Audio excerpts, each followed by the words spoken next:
Now, at this point, you may be saying, I get the Proust thing, I like those latte shots, but come on.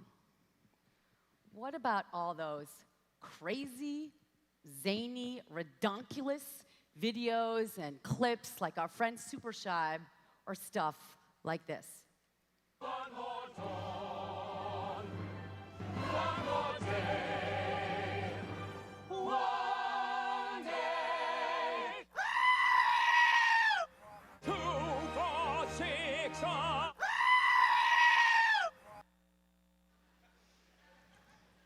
right? But this isn't a sign of zaniness or stupidity, but a sign of brilliance. And before you doubt it, think about it. What does it mean when someone's brilliant, right? What's a sign of brilliance? When that person can come up with amazing ideas.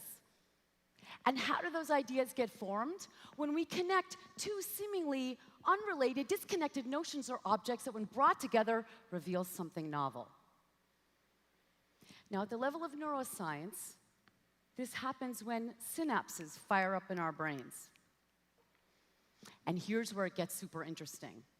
Because neuroscience tells us that the more we're exposed to random, unrelated stimuli, the more connections we will make. Because you see, we dig it. We are hardwired to want to make connections. We like to solve these problems. Leonardo da Vinci discovered this centuries ago. He said that the human brain cannot fathom a series of disconnected, unrelated notions or objects without us trying to connect them. These connections have meaning. And even if we don't always get it at first glance, our brain is figuring it out.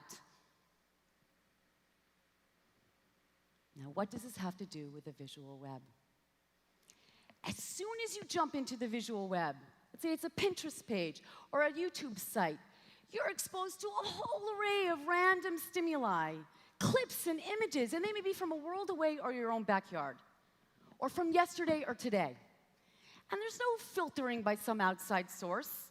No one's saying, ooh, that's too sexy, can't put that in there, or that doesn't have a beginning, middle, or an end, or that's not 30 seconds. No, anything goes, right? And what's more, there's this kind of sense of anonymity. So you feel this freedom. You feel this freedom to play. You feel this freedom to upload and download anything. I mean, where else would you have a 63-year-old Yiddish mama be called the new queen of porn? That was literally a quote. Here's what she uploaded. A movie. Oh, look at that. This is real nature, babies. Look at that. Let's keep going. It's X-rated. So because of this freedom, because of this just exposure to all this random stimuli, all of a sudden you feel this desire to kind of roam around, and all of a sudden your brain starts making connections. You start becoming a mixer and matcher of content, engaging in this kind of synaptic play where your synapses start firing and boom, you come up with amazing connections. And it's here where this makes perfect sense. Why? So some dude is meandering around the visual web, and he hears those screaming goats, and he goes, huh, I think that's a B flat. And then he realizes that's the same as the end note of the high note, rather, of Les Mis, Who Am I in One Day More? Yes, snap. There he goes. And what's more, he can download them, splice them, edit them together, and then share them with the world.